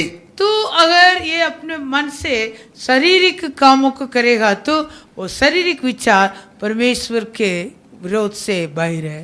அப்ப பொறுமையோடு கூட நீ காத்திருக்க வேண்டும். तो धीरज के साथ पाठ छोड़। உங்களுடைய இருதயம் எப்படிப்பட்டதாக இருக்க வேண்டும்? तुम्हारा मन कैसे रखना? அவருக்கு நேராக பொறுமையோடு காத்து கொண்டிருக்க வேண்டும். उस मसीह के ओर அவருடைய அன்புக்கும் பொறுமைக்கு நடத்தப்பட்டு கொண்டிருக்கிற அனுபவம் தான் அப்படிப்பட்ட வேலையில ஆவியானவர் உங்களுக்கு உதவி उसके वो प्रेम और धीरज के और अगुवाई होता था। அல்லது நீங்க மாம்சத்துல எதையோ மாம்சத்தின் சிந்தை பகை, மாம்ச சிந்தை பரணம், மாம்ச சிந்தை பகையோடு கூட நீங்கள் சுயமாக செய்கிறீர்கள். नहीं तो तू अपने शारीरिक विचार में वो शारीरिक विचार तो बाहर है, शारीरिक विचार मरण है, तो अपने इच्छा के अनुसार ही करता है। அப்போஸ்தலன் பவுல் 2 கொரிந்தியர்கள் 20ல அவன் வேண்டிக் கொண்டான் 3 தடவை. आमीन। प्रेरित पौलुस 3 बार विनती की। 2 கொரிந்தியர்கள் 20 दूसरा कुरिन्थियुस வாசிக்கலாம் 12ஆம் அதிகாரத்துல 12वां अध्याय। அங்கே அவன் என்னை விட்டு நீங்கும்படி 3 தடவை என்னை வேண்டிக் கொண்டான். आमीन। प्रेरित पौलुस 3 बार प्रार्थना की। 8वां वचन। அதற்கு அவர் என் கிருபை உனக்கு போதும், உன் பலவீனத்திலே என் பலன் பூரணமாய் விளங்கும் என்றார். पर उसने मुझसे कहा मेरा अनुग्रह तेरे लिए बहुत है क्योंकि मेरी सामर्थ निर्बलता में सिद्ध होती है। ஆகையால் கிறிஸ்துவின் வல்லமை என் மேல் தங்கும்படி என் பலவீனங்களை குறித்து நான் சந்தோஷமா மேன்மை பாராட்டுவேன். इसलिए मैं बड़े आनंद से अपनी निर्बलताओं पर गमन करूंगा कि मसीह की सामर्थ मुझ पर छाया करे। பொறுமையோடு நீங்கள் காத்திருக்கும் போது உங்க மேல கிறிஸ்துவின் வல்லமை தங்குது. वैसे तुम धीरज के साथ पाछोगे तो तुम्हारे That ऊपर the मसीह power की of- सामर्थ छाया That करे। the power of Christ मसीह की सामर्थ may rest upon me. இங்க பாருங்க, அவன் மேல உங்க மேல அந்த கிறிஸ்துவனுடைய வல்லமை தங்குது. तुम पर वो मसीह की सामर्थ छाया करता। அந்த கிறிஸ்துவனுடைய பரிசுத்த வல்லமை தங்குது. मसीह की वो पवित्र सामर्थ छाया करता। அப்ப அந்த தங்கும்போது ஆவியானவர் உங்களுக்கு உதவி செய்கிறார். आमीन। इसी प्रकार मसीह की सामर्थ बलहीन- ऊपर छाया करेगा तो पवित्र आत्मा பலவீனமா तुम्हारे मदद இருக்கும் போதே करेगा। நீங்க பலவீனமாகறீங்க. आमीन। इस कारण जब तू निर्बलताओं में ही तू बलवंत நான் पाता। பலவீனமா இருக்கும் போதே பலவீனாயிட்டேன். आमीन। जब मैं निर्बल होता हूँ तभी बलवंत होता हूँ। நிந்தையா இருக்கும் போதே நீ பலன் அடைஞ்சிர. तो निंदाओं में ही बलवंत पाता है, நெருக்கத்திலேயே நீ விடுவிக்கப்பட்டு பலனாயிர. तो उपद्रव में ही बलवंत पाता है, துன்பங்கள் இடுக்கங்களிலே இப்படிப்பட்ட பலனை और பெற்றுக்கொள்ளுங்க. संकटों में भी ऐसे बलवंत पाता அதை है। எழுதுற அப்பங்க பாருங்க, உங்க மேல தங்குது. वो तुम पर छाया करता है। இன்னும் பார்த்தா நிந்தையில இருக்கும்போது பேதுருக்கள் 20 எடுத்துக்கொள்ளுங்க. और पत्रस 1 பேதுரு 4ஆம் அதிகாரம் 13வது வசனம். पहला पत्रस 4वां अध्याय 12 13வது வசனங்களை வாசித்தா पहला पत्रस 4वां अध्याय में 12 और 13 वचन। அதாவது 12வது வசனம் 1 பேதுரு 4:12. பிரியமானவர்களே, உங்களை சோதிக்கும்படி உங்கள் நடுவில் பற்றுகிற அக்னியை குறித்து ஏதோ புதுமை என்று திகையாமல். हे प्रियो, जो तुक रूपी अग्नि तुम्हारे परखने के लिए तुम्हें फटकी है, इससे ये समझकर अचंभा न करो कि कोई अनोखी बात तुम पर बीत रही है. அடுத்தது 4:13. கிறிஸ்துவின் மகிமை வெளிப்படும் போது நீங்கள் கலிகூர்ந்து மகிழும்படி அவருடைய பாடுகளுக்கு நீங்கள் பங்காளிகளானதனால் சந்தோஷப்படுங்கள். 13 वचन. पर जैसे जैसे मसीह के दुखों में सहभागी होते हो 4:13. आनंद करो, जिससे उसकी महिमा के प्रकट होते समय भी तुम आनंदित और महान हो. நீங்கள் கிறிஸ்துவின் நாமத்தில் நிந்திக்கப்பட்டால் பாக்கியவான்கள். फिर यदि मसीह के नाम के लिए तुम्हारी निंदा की ஏனென்றால் जाती தேவனுடைய है, ஆவியாகிய மகிமையுள்ள ஆவியானவர் உங்கள் மேல் தங்கியிருக்கிறார். அவர்களால் தூசிக்கப்படுறார், உங்களாலேயே மகிமைப்படுகிறார். क्योंकि महिमा का आत्मा जो परमेश्वर का आत्मा है तुम पर छाया करता है. तुम में से कोई அப்ப the spirit of glory, महिमा का आत्मा, the spirit of glory and of God rest upon you. அதாவது அந்த மகிமையுள்ள ஆவியானவர் வந்து தங்குறார். वो जो महिमा का आत्मा है वो அப்ப तुम पर छाया நீங்க करता है. நீடிய பொறுமையோடு கூட, சகிப்புத்தன்மையோட, பொறுமையோடு கூட, இந்த பெருமூச்சு விட்டு கொண்டு ஒரு பிரசவ வேதனையோடு காத்திருக்கும் போது, इसलिए तुम धीरज और लंबी धीरज और सगने वाले अनुभव के साथ तुम एक प्रसव की पीड़ाओं में प्रभु के वो धीरज में पाठ होते வல்லமையுள்ள ஆவியானவர் உங்க மேல வந்து தங்குறார். सामत की आत्मा तुम पर छाया कर, மகிமையுள்ள ஆவியானவர் வந்து महिमा की आत्मा तुम पर छाया, அவர் உங்களுக்கு உதவி செய்கிறார். वो तुम्हें सहायता करे. பலவீனமான வேளையில तुम्हारी दुर्बलता हो உங்களுக்கு உதவி செய்து सहायता करे, பலனை உண்டாக்குகிறார். वो बलवंत करता. அல்லேலூயா. हालेलुया. இப்படிப்பட்ட வேலை தான் ஆவியானவர் செய்கிறார். पवित्र आत्मा का यही काम है. ஆனா அங்க மோசேக்கு சொல்லும்போது, அங்க யாத்திராகம் 32:14 அவன் சொல்லும்போது அவனை தாங்க முடியல. அப்ப சொல்லும்போது அவர் சொன்னாரு, எங்க சொன்னாரு, என் சமூகம் உனக்கு முன்பாக செல்லும், நான் இளைப்பாறுதலை தருவேன். My presence shall go with you, I will give you rest அப்படிங்கிறார். मेरे सम्मुख तेरे आगे आगे चलूंगा, मैं तुम्हें विश्राम दूंगा. அங்க முன்னால தான் சென்றது, ஆனா இது உங்க மேலேயே வைக்கிறார். मूसा के दिनों में मूसा के आगे आगे वो महिमा जाता था, लेकिन ये दिनों में हमारे ऊपर மகிமையுள்ள ஆவியானவர் உங்க மேலேயே महिमा का आत्मा तुम्हारे ऊपर உங்களுக்குள்ளே நிரப்பப்படுகிறது. तुम्हारे अंदर भरपूर அவர் உதவி செய்கிறார். ओ सहायता. இங்க கவனிங்க, அப்ப அதுக்கு பழைய ஏற்பாட்டுக்கும் புதிய ஏற்பாட்டுக்கும் வித்தியாசம் இருக்கு. पुराना नियम नया नियम दोनों को फर्क है. அதான் ரொம்ப முக்கியம். ये बहुत मुख्य है. நாம் புதிய ஏற்பாட்டில் அதனால தான் ஆவியின் முதற் பலனை பெற்ற நாம். इसलिए वैसे लिखा जो आत्मा के पहले फल पाया ஏற்பாட்டு हुआ. ஆவியின் முதற் பலனை பெறல. तो पुराना नियम में आत्मा के पहले फल नहीं पाया. அதனால தான் நமக்கு எழுதுகிறார், ஆவியின் முதற் பலனை பெற்ற நாம் इसलिए हमको लिखा है जो आत्मा के पहले फल पाया. காத்திருந்து தவிக்கிறோம். हम पाठ से होते हुए तड़पता அந்த है, சரீர மீட்புக்காக. हम अपने देह के छुड़ाने के लिए. அல்லேலூயா. हालेलुया. அப்படிப்பட்ட மீட்பு உண்டு. वैसे एक அந்த आजादी மீட்புக்காக பொறுமையோடு சைபத்தின்மையோடு காத்திருக்கிறதான் திருச்சபை. वो आजादी के लिए ही कलीसिया धीरज से और लंबे सगते हुए இப்படி சபையை பழக்கி வைத்துக்கப்படாமல் இஷ்டம் போல விட்டுட்டு சொன்னா அவர் வருகையிலே கைவிடப்பட்டு விடுவார்கள். ऐसे कलीसिया आदत बिना अपने मनमारे जीवन बिताएगा तो प्रभु के आगमन में त्याग हो जाएगा. அல்லேலூயா. हालेलुया. धोखा पालेगा. धोखा पाए. அல்லேலூயா. हालेलुया. கைவிடப்பட்டு விடுவார்கள். தியாக தேகா அவருடைய மணவாளன் மணவாட்டியை தேடி வருகிறார். वो दूल्हा दुल्हन के ओर आ रहा. அப்ப ஆண்டவர் இப்படிப்பட்ட பெருமூச்சின் அனுபவத்தில் இருக்கிறதான் தேவனுடைய சபை. ऐसे जो लंबे सांस छोड़ते बैठा पाठ छोड़ते वही परमेश्वर का அதான் ஆவிக்குரிய ஊழியம் அதிக மகிமையுள்ளதாக இருக்குது. आमेन. आत्मिक सेवा अधिक तेजमय है. அந்த ஊழியத்துக்கு இந்த ஊழியம் ஈடாக நீங்க அதுக்கு ஒப்பானது அல்லன்ட்டார். आमेन. जो पुराने नियम के वो सेवा के जैसे ये सेवा नहीं, இப்படிப்பட்ட उसका तुल्य नहीं. இப்படிப்பட்ட மகிமைப்பட்டிருந்த அந்த ஊழியம் இந்த ஊழியத்திற்கு உண்டாயிருக்கிற சிறந்த மகிமையாக மகிமைப்பட்டது அல்லன்னுட்டார். 2 கொரிந்தியர் நிருபத்தில் நீங்க வாசிங்க. 2 கொரிந்தியர் 3-ம் அதிகாரம். दूसरा कुरिन्थियों तीसरा अध्याय 8, 9, 10 வசனங்களே வாசிக்கிறோம். 8, 9, 10 वचन. ஒழிந்து போகிற மகிமையுடைய அந்த ஊழியம் அப்படிப்பட்ட மகிமையுள்ளதா இருந்தால் ஆவிக்குரிய ஊழியம் எவ்வளவு அதிக மகிமையுள்ளதா இருக்கும். क्योंकि जब दोषी ठहराने वाले वाचा तेजोमय थी तो धर्मी ठहराने वाले वाचा और भी तेजोमय क्यों न होगी. மோஸ்ட் எக்ஸீடிங் க்ளோரி, அதிக மகிமை. ஆக்கினை தீர்க்கு கொடுக்கும் ஊழியம் மகிமையுள்ளதா இருந்தால் நீதியை கொடுக்கும் ஊழியம் அதிக மகிமையுள்ளதா இருக்குமே. दोषी ठहराने वाले वाचा तेजोमय थी तो धर्मी ठहराने वाले वाचा और भी तेजोमय क्यों न होगी. இப்படியாக மகிமை பெற்றிருந்த அந்த ஊழியம் இந்த ஊழியத்திற்கு உண்டாயிருக்கிற சிறந்த மகிமைக்கு முன்பாக மகிமைப்பட்டது அல்ல. और जो तेजोमय था वो भी उस तेज के कारण जो उससे बढ़कर तेजोमय था कुछ तेजोमय न அன்றி ठहरा. ஒளிந்து போவதே மகிமையுள்ளதா இருந்தால் நிலைத்திருப்பது அதிக மகிமையுள்ளதா இருக்குமே.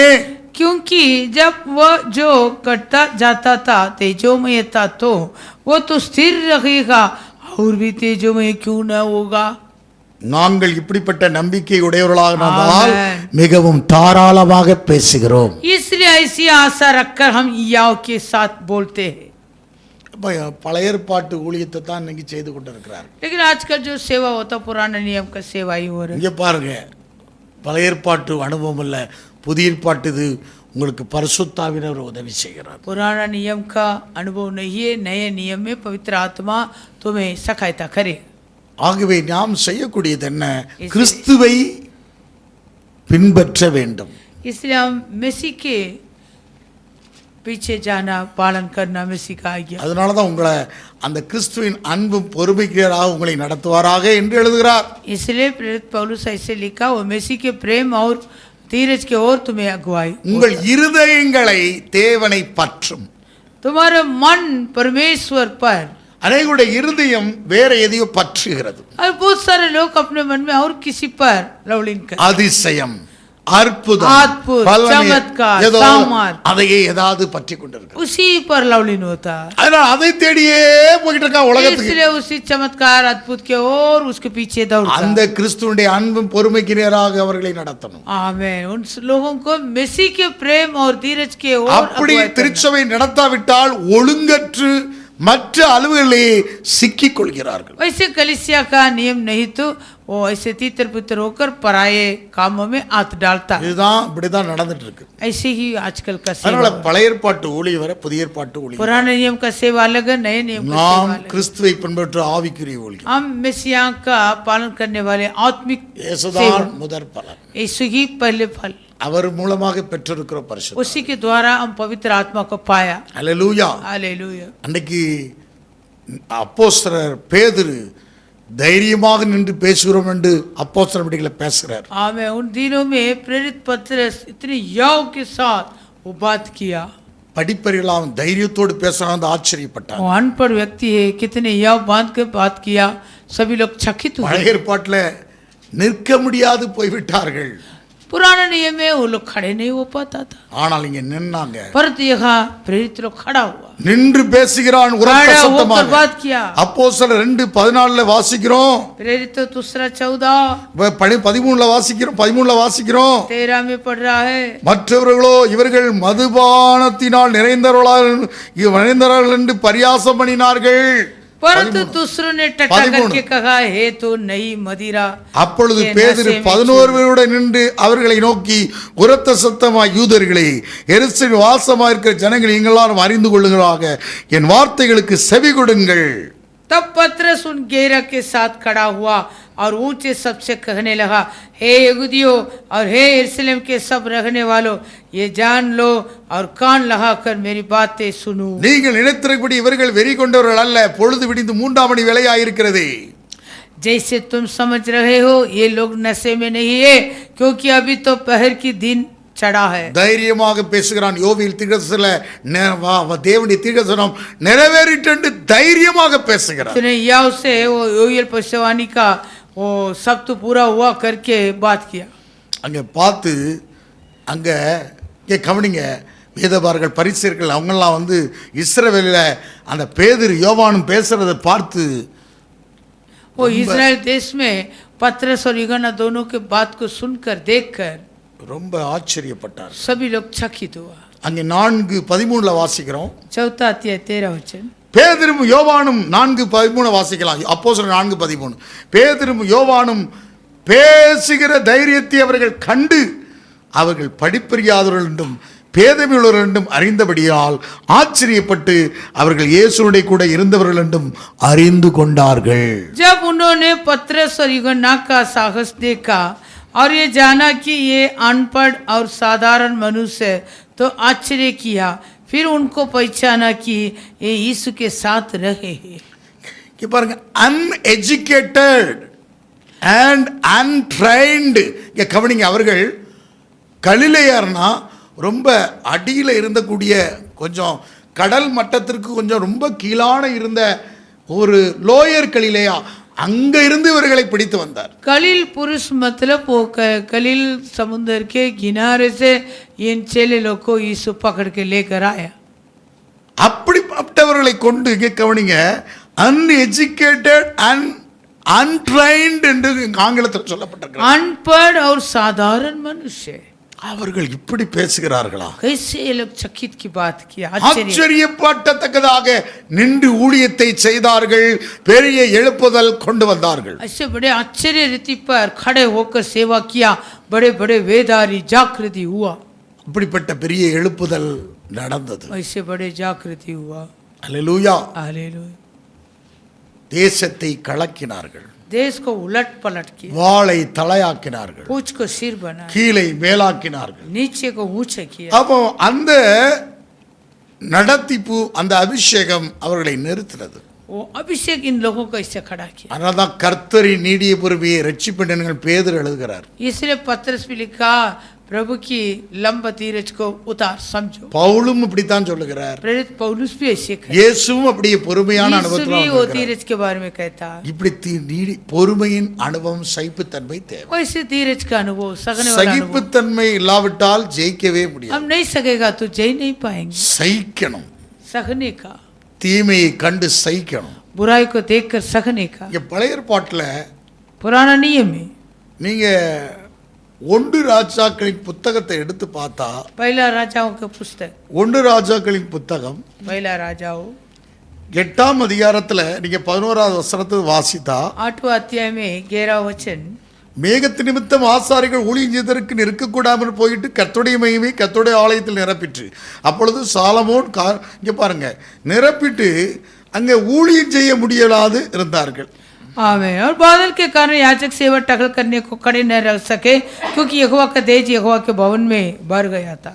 10:11 சொல்லப்பட்டிருக்கிறது. आमेन. और 10 और 11 में இந்த அதிகாரத்துல தான் இங்க கவனிங்க, 14 நீங்க வாசித்து பார்த்தா இந்த அதிகாரத்துல, அதாவது நீங்க வாசித்தா 20 கர்த்தருக்கு ஸ்தோத்திரம் 26வது வசனத்துல இருந்து நீங்க வாசித்து சொன்னா 14 தடவை விண்ணப்பம்ங்கிற வார்த்தை அதிகமா சொல்லப்பட்டிருக்குது இந்த அதிகாரத்துல தான். इस सत्य में 16 बार विनती का शब्द, 14 बार 14 தடவை 14 बार विनती का முழு शब्द. பைபிளையும் விண்ணப்பம்ங்கிற வார்த்தை 14 தடவை இந்த அதிகாரத்துல சொல்லப்பட்டிருக்கு. इस सत्य में विनती का शब्द 14 बार दिया. அதே போல இதே இது நீங்க நாலாமம் 2 நாளாமம் 6ஆம் அதிகாரத்திலையும் வாசிக்க முடியும். दूसरा इतिहास के पुस्तक 6वां अध्याय में भी 2 நாளாம புத்தகம் 5 கடைசி வசனத்தை வாசித்தா, 5:14 வசனத்தை வாசித்தா, அந்த மேகத்தின் நிமித்தம் ஆசாரிகள் ஒளி செய்து நிற்கக்கூடாமல் போயிட்டு கர்த்தருடைய மகிமை தேவனுடைய ஆலயத்தை நிரப்பிட்டுன்னு வரும். दूसरा इतिहास 5 में 14, और बादल के कारण याजक लोग सेवा टहल करने को खड़े न रह सके, क्योंकि यहोवा का तेज परमेश्वर के भवन में भर गया था. அதுக்கு அடுத்தது இந்த 6ஆம் அதிகாரத்தில் இதே போல அந்த ராஜாக்கள் புத்தகத்தை போல தான் இதே இது தொடங்கும். और राजाओं की पुस्तक के जैसे यहाँ भी लिखा. 19ஆம் வசனத்தை நீங்க வாசித்தனா 6ஆம் அதிகாரத்துல और 6वां अध्याय 19 விண்ணப்பம்ங்கிற வார்த்தை 13 தடவை சொல்லப்பட்டிருக்கு. आमीन. ये प्रार्थना के शब्द 13 बार लिखा. விண்ணப்பம் விண்ணப்பம் प्रार्थना விண்ணப்பம். प्रार्थना, பல விண்ணப்பத்தை செய்யலாம். कई प्रार्थना किया, இங்க கவனிங்க, ஆனால் இயேசு, परंतु यीशु. இங்க பாருங்க, உங்களுக்கு இப்படிப்பட்ட அனுபவத்தில் ஒரு முழுமையாக முதற் பலனாக இயேசு அந்த சகித்து பிரசவ வேதனைக்குட்பட்ட ஒரு அனுபவத்தில் பலி செலுத்தப்பட்டார். लेकिन यीशु हम सभी के लिए एक पहले फल के रूप में होकर प्रसव के पीड़ा सहकर ये काम को किया। அந்த 50ஆம் நாள் वो 50वां दिन, முதற் பலனை குறிக்கிறது. அது वो पहले फल के वर्ण, இங்கே அந்த பலியிலே அந்த பலி செலுத்தப்பட்டது. वो बलि चढ़ाए गए। அங்கே கவனிங்க, தேவனுடைய அந்த 50ஆம் நாள் பரிசுத்த ஆவியானவரை அடையாளமாக நமக்கு தந்தார். और हमें वो 50वें दिन में वो पवित्र आत्मा का हमें दिया है चिन्ह के रूप இந்த பூமியிலே ஊழியம் செய்வதற்கு நம்மை நிறுத்துறது. हमें वो पवित्र आत्मा के सामर्थ इस पृथ्वी में हमें सेवा करने के लिए खड़ा ஊழியம் करता கொள்ளல, ஊழியம் செய்யவே வந்தேன். है। सेवा कराने के लिए नहीं, सेवा करने के लिए ஊழியம் आया। செய்ய முடியும். वो सेवा कर सकता, கிறிஸ்துவுக்கு நேராக அன்பையும் பொறுமையோடு கூட நேராக நடத்தி செய்ய முடியும். मसीह के वो धीरज और प्रेम के ओर अगुवाई होता तो அந்த பரிசுத்த ஆவியினுடைய நிரப்புதல், उस पवित्र आत्मा के भरपूर, ஸ்தேவானுங்களை நிரப்பப்பட்ட ஆவியிலே நிறைந்து, स्टीफन उस आत्मा में भरपूर हुआ அப்ப था। நிரப்பப்பட்ட ஒரு அனுபவம் தேவை. एक भरपूर अनुभव जरूरत है। அப்ப பொறுமையும் நீடிய பொறுமை சைபத்தன்மையில நாம் பெருமூச்சின் அனுபவத்துல ஒரு நிரப்புதல் உண்டாகிறது. आमीन। हमारे ये धीरज, लंबा धीरज और सहने का वो अनुभव में ये भरपूर ஆவியானவர் தேவ சித்தத்தின்படி உங்களுக்காக வேண்டுதல் செய்யும். पवित्र आत्मा परमेश्वर की इच्छा के अनुसार तुम्हारे लिए विनती करे। திருச்சபைங்கிறது ஒரு காத்திருந்து பிரசவ அனுபவத்தில் கடந்து வர வேண்டும். और कलीसिया मतलब पार्श्वते रखना, प्रसव की पीड़ा में आना है। அல்லேலூயா. हालेलुया। எப்பொழுதும் தேவனுடைய சமூகத்துல ஒரு பெருமூச்சு விட்டுக்கொண்டு இருக்கக்கூடிய அனுபவம், सर्वदा प्रभु के सम्मुख में एक लंबे सांस, சரீர மீட்புக்காக காத்திருக்க அனுபவம். ये देख के आजादी के लिए, छुड़ाने के लिए ऐसे पार छोड़ने वाला। அதான் முதலாவது தேவனுடைய ராஜ்யத்தின் நீதி தினங்கள் சகலமும் கூட கொடுக்கப்படுகிறார். इसलिए वचन कहता पहले परमेश्वर का राज और उसके धर्म को खोज में நாளைய सारी தினத்தை वस्तु குறித்து நீ तुम्हें मिल जाए। கவலைப்படாதே, நாளை நாளைக்காக கவலைப்படாதே. कल की चिंता ना करो, कल के दिन अपना चिंता आप कर ले। முதல்ல இதை செய்தால் நம்மை சரியாக நேராகத்தான் நடத்தும். पहले हम ऐसे इसी रीति पर हम चाल चलेंगे, हमें प्रभु ठीक अगुवाई करेगा। ஆவியானவர் தேவ சித்தத்தின்படி உங்களுக்கு வேண்டுதல் செய்வார். पवित्र आत्मा परमेश्वर की इच्छा के अनुसार तुम्हारे लिए विनती करेगा, உங்களுக்காக பரிந்து பேசுவார். वो तुम्हारे लिए निवेदन करेगा। இங்க பாருங்க, ஆவியானவர் வேண்டுதல் செய்யும் போது पवित्र आत्मा जब विनती करेगा, அப்ப வானமண்டலத்துல பொல்லாத சேனைகள், துரைத்தனங்கள், அதிகாரம் எல்லாத்தையும் ஜெயித்து आकाश मंडल के पूरा सेना, प्रधान तो अधिकार सबसे विजय पाकर, அந்த சிங்காசனத்தில் இருக்கிற இயேசுவை பிடித்து और जो सिंहासन में है वो यीशु को तू पकड़ सकता। ஆவியானவர் ஆம் ஆமென் என்னங்க ஆர்டர் और போடுவார். पवित्र आत्मा हाँ और आमीन करके आज्ञा देगा। அங்க அங்க பிதாவின் வலது பரிசத்தில் இயேசு வீற்றிருக்கிறார். पिता के दाहिने ओर यीशु बैठा है। தூதர்கள் வல்லமை அதிகாரம் எல்லாம் அவருக்கு கீழ்ப்பட்டிருக்கிறது. फरिश्ते सामर्थ और अधिकारी उसके अधीन किए गए। உடனே நமக்கு உதவி செய்ய முடியாது. तुरंत हमारे लिए தூதர்களை मदद கட்டளையிடார். करने के लिए फरिश्तों का வல்லமை, सामर्थ, அதிகாரம், अधिकार எல்லாம் பிறக்க सब अधीन किए जाते। இதுதாங்க ஒரு தெய்வீகமான एक அனுபவம். ईश्वर ஆவிக்கு ஊழியம் அதிக மகிமையுள்ளது. आत्मिक सेवक का மோஸ்ட் எக்ஸீடிங் க்ளோரி. अधिक तेजोमय सेवक, மகிமை உள்ள அதிக மகிமையுள்ள ஊழியத்தை நாம் செய்கிறோம். हम अधिक तेजोमय सेवा को करते हैं। இதுதான் தேவனுடைய திருச்சபை. यही परमेश्वर का मंडली, அப்ப நம்ம மேல தங்குகிறார். वो हम पर छाया करता है। பல்லமில் ஆவியானவர் தங்குகிறார். सामर्थ की आत्मा तुम पर மகிமையுள்ள ஆவியானவர் छाया, தங்குகிறார். महिमा की आत्मा छाया कर। அப்ப கிறிஸ்துவ நிமித்தம் நிந்திக்கப்பட்டால் பாக்கியவான். मसीह के निमित्त तू कूटेगा तो तू धन्य கிறிஸ்துவின் உபதேசத்திலே உபத்திரம் நெருக்கங்கள் வரும்போது நாம் பிரியப்பட வேண்டும். है। और जो मसीहा को उपदेश के मारे जो संकट और उपद्रव आता उस पर हम प्रसन्न இப்ப எல்லாம் होना, வேண்டான்னு சொல்றார்கள். उसको मना नहीं करना। வேண்டான்னு சொல்றதுதான் வாழப்பை பிடிக்கிறார்கள். और जो मना करता वो लोग को पूछ को पकड़ता है। அதனாலதான் எனக்கு இங்க அதிசயம் நடக்கும், வல்ல அற்புதம் வேணும், இப்பதுக்கு தேடி ஓடிக்கொண்டிருக்கிறார்கள். इसलिए இயேசுவை சொந்த இரட்சகராக ஏற்றுக்கொண்டவர்கள்.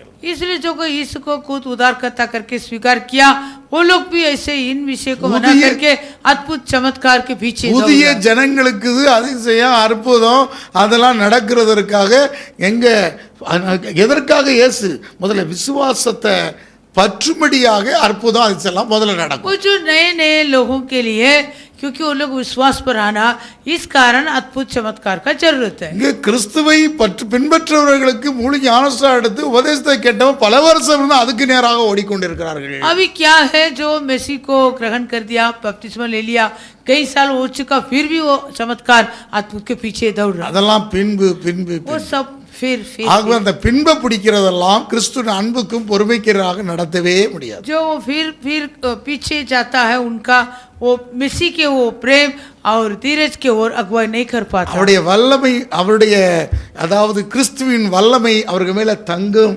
அதாவது மகிமையின் ஆவியானவர் தங்கணும். அப்ப அவர்கள் மேல தங்குறார் அவர் வந்து. महिमा का आत्मा और मसीह का आत्मा ऐसे छाया அப்ப அவர் மேல பரிசுத்த ஆவியானவர் தங்கு உங்களுக்காக வேண்டுதல் செய்கிறார். पवित्र आत्मा तुम्हारे लिए मदद करेगा, தேவ சித்தத்தின்படி செய்கிறார். परमेश्वर की इच्छा के अनुसार विनती करेगा. அப்ப சும்மா வேண்டுதல் பரிசுத்தவான்களுக்காக வேண்டுதல் செய்கிறார். वो पवित्र लोगों के लिए विनती இப்ப करेगा. யார் பரிசுத்தவான்? कौन पवित्र है? அப்ப மாம்சத்தின்படி முடிவெடுத்து மாம்சத்தின்படி சிந்திக்கிறவர்கள் அவர்கள் பரிசுத்தவான்கள் அல்ல. जो अपने शरीर की इच्छा को पूरा करता, शारीरिक विचार करता, கிறிஸ்துவுடைய वो पवित्र लोग नहीं है. கிறிஸ்துவுடைய பொறுமை நீடிய பொறுமையோட காத்திருக்க பெருமூச்சு விட்டு கொண்டிருக்கிறவர்கள் தான் பரிசுத்தவான். जो कोई मसीह के वो धीरज और पाठ होते हुए पीड़ित अनुभव में रहता है, प्रसव के சரீர மீட்புக்காக காத்திருந்து கொண்டிருக்கிற அப்படிப்பட்டவர்கள் தான் அவர்கள் பரிசுத்தவான்கள். और जो कोई शरीर आजादी के लिए पाठ होता है, எக்கால சத்தத்தோடு தூதலோடு அவர் வருவார். आमेन. वो तुरगी फूंकते हुए वो शब्द के साथ आएगा. அவர்கள் தான் அந்த சத்தத்தை கேட்பார்கள். तब जो ऐसे पाठ होते रहता धीरज के साथ, वो लोग वो शब्द सुनाई देगा. இன்றைக்கு இப்படிப்பட்ட அனுபவத்தில் நடத்தப்படுவார்கள். அன்றைக்கு வரும்போது அந்த சத்தத்தை அவர்கள் கேட்க முடியாது.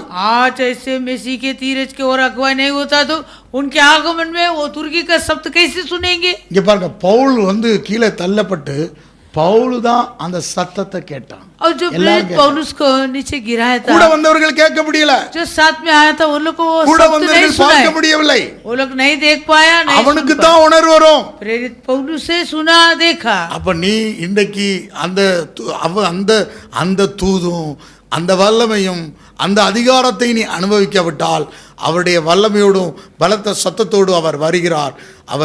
தூதரோடும் எக்காலத்தோடு கூட அவர் வருகிறார். அந்த சத்தத்தை கேட்க முடியாது. आमीन. अभी आजकल ये शब्द को तो सुन नहीं पाता, तो वो नरसिंह फूंकते हुए बड़ी सामत के साथ आएगा, तभी वो शब्द को तो कैसे सुनेगा? ஒருபோது கேட்க முடியாது. कभी नहीं सुन सकता. செவிட்டங்காதுல சங்கூதுனது போல இன்னைக்கு ஊதி ஊதி ஊதி என்னது செவிட்டு விரியன்களாக இருக்கிறார்கள். ऐसे एक सर्प के नाव के जैसे हो गया, जैसे बहरे के कान में जितना भी हालेलुया निपुण ओ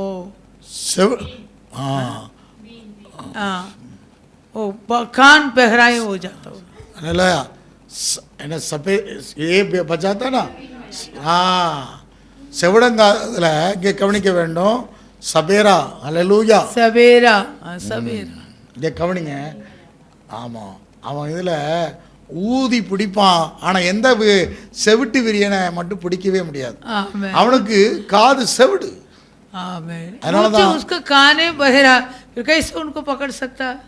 இப்படி செவிடா போய் கிடக்கிறார்கள். वैसे पूरे कलीसिया. அதனாலதான் யோவான் ஸ்நானன் சொன்னாரு, விரியன் பாம்பு குட்டிகளே வரும் கோபத்துக்கு எப்படி தப்பித்துக் கொள்ளும். आमीन. इसलिए यूहन्ना बपतिस्मा देने वाले ने कहा, ये सब के बच्चे आने वाले कुसा से कैसे बचाएंगे? எல்லா பாம்பையும் முடிச்சிடலாங்க, ஆனா விரியன் பாம்பை பிடிக்க முடியாது. हर प्रकार के सर्प को पकड़ सकते हैं, लेकिन जो नाग है उनको नहीं पकड़ सकते. செவிடு, वो बहरा है, அல்லேலூயா, அதை பிடிக்க முடியாது. उसको नहीं पकड़ सकते. அது மாதிரி விரியன் பாம்பாக இருக்கிற அதனால இயேசு கேட்க காதலவன் கேட்க கடவன், கேட்க காதலவன் கேட்க கடவன் என்று சொன்னார். इसलिए यीशु बारंबार कहा, जिसको कान है वो सुन ले, जिसको कान है वो सुन ले.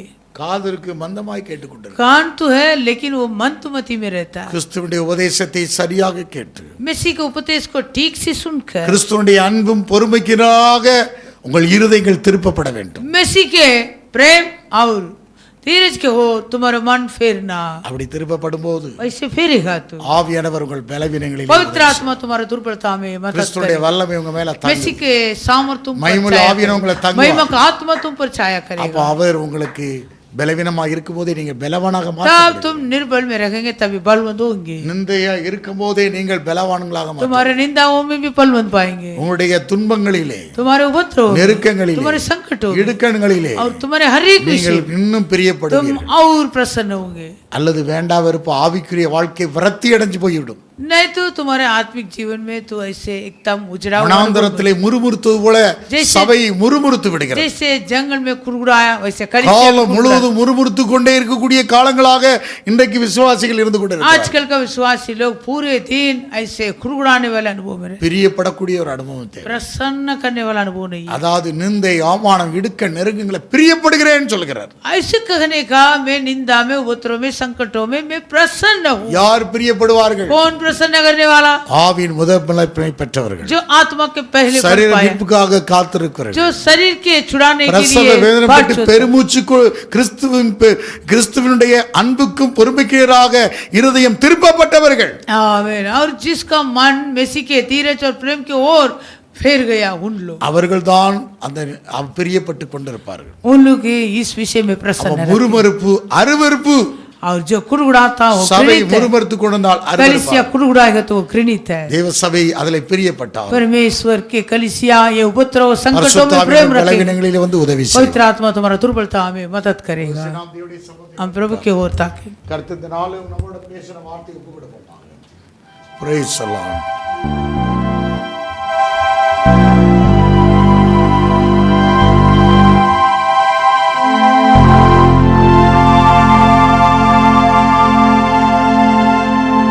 உங்களுடைய இருதயங்களை கிறிஸ்துவின் அன்புக்கு பொறுமைக்கிறராக கர்த்தர் திருப்பி நடத்த போகிறார். तुम्हारे मनों को मसीह के प्रेम और धीरज की ओर प्रभु मोड़कर अगुवाई करेगा। கிறிஸ்துவினுடைய வல்லமையும் தங்குமும் மேல मसीह के सामर्थ तुम पर छाया பரிசுத்த करे, ஆவியானவர் மேல வந்து தங்குவார். पवित्र आत्मा तुम पर छाया करे, மகிமையுள்ள ஆவியானவர் உங்களை மேல் महिमा தங்குவார். की आत्मा तुम पर छाया करे। விடுதலை ஆவியானவர், ओ छुटकारा की आत्मा, மகத்துவமுள்ள ஆவியானவர் महान आत्मा உங்களோடு கூட இடைபடுவார். तुम्हारे संगति करेगा। தேவ சமூகத்தில் ஒப்பு கொடுப்போமா? प्रभु के सम्मुख में सौंपेंगे। Thank you, Lord. Thank you, Jesus.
प्रार्थना करेंगे।